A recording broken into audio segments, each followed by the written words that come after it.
Welcome back to Max on the Block, guys. So today we're going to do a very short tutorial on how to get started with Coinmarketcap. So let's jump right into that.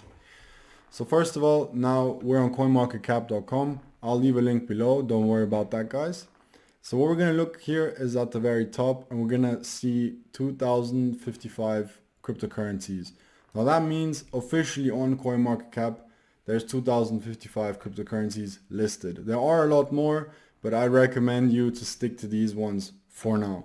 Then there's markets. So here we're looking at 15,911 markets. That just basically means how many exchanges are there where I can buy and sell cryptocurrencies as of now. And then we've got total market cap, which basically just means if we combine the net worth of all cryptocurrencies together, we're looking at $112 billion as of now. Then we've got the trading volume, which is at rounding up $16 billion in the last 24 hours. So that's how much has been bought and sold in cryptocurrencies. Then the last point here is Bitcoin dominance. So right now it's at 53.4% and it varies from 48 to 52%. What Bitcoin dominance just basically means is that out of the 112 billion market cap, 53.4% is accumulated only from Bitcoin. So the remaining about 46%, 46.5% is all other altcoins. So when I mean altcoins, it just basically means an alternative cryptocurrency to Bitcoin, right? Bitcoin is obviously the first cryptocurrency and the most established one, but since about 10 years, there's been a very big growth in the industry, of course. So then moving down here, we get a full list of all cryptocurrencies, guys. So what we're going to do to keep it simple is open up Bitcoin and dive right into it.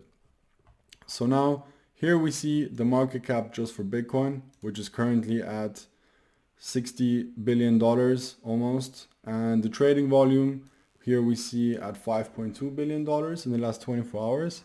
And then we see the circulating supply. So right now, circulating supply is at 17.5 million.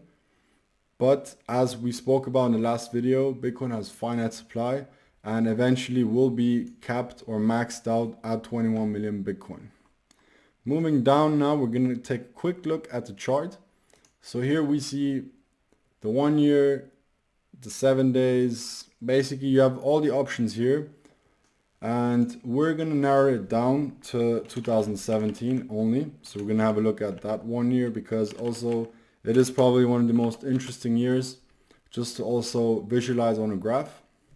So here 2018, 1st of January. Hop, there we go. So as we can see now, on the left we've got the market cap, bottom left the daily trading volume, and then on the right the price in US dollars.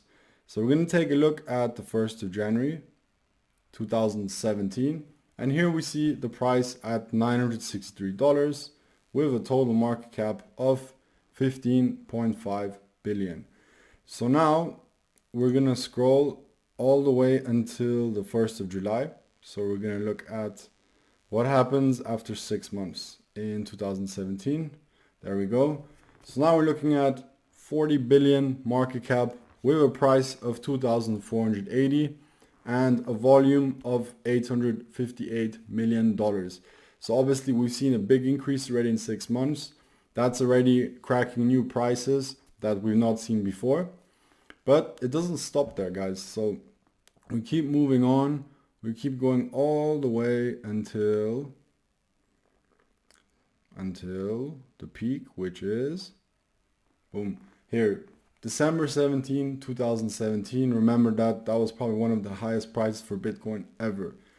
So here we're looking at per Bitcoin, the price at $19,758 with a market cap of 330 billion and total trading volume of 10.8 billion, guys.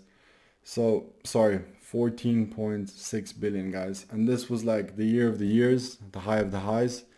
But the problem here was just that people were riding on that train and they kept going on and they kept going on until obviously at one point it was enough. So it, started collapsing.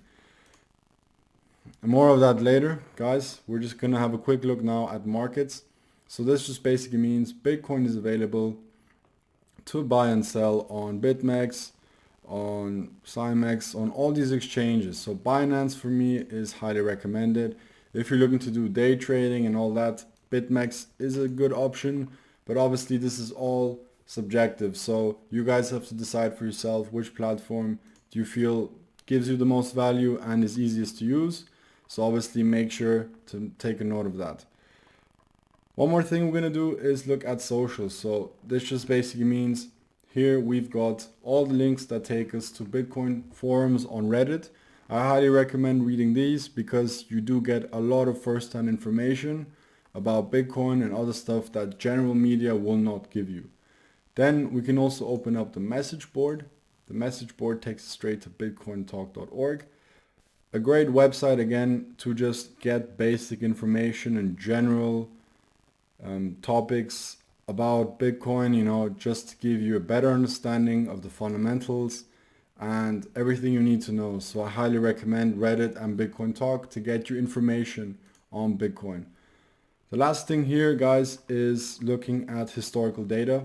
So here we see all the open, the high, the low, and the close of daily Bitcoin prices. So right now it's set at 30 days, but we can take all the prices that have ever been.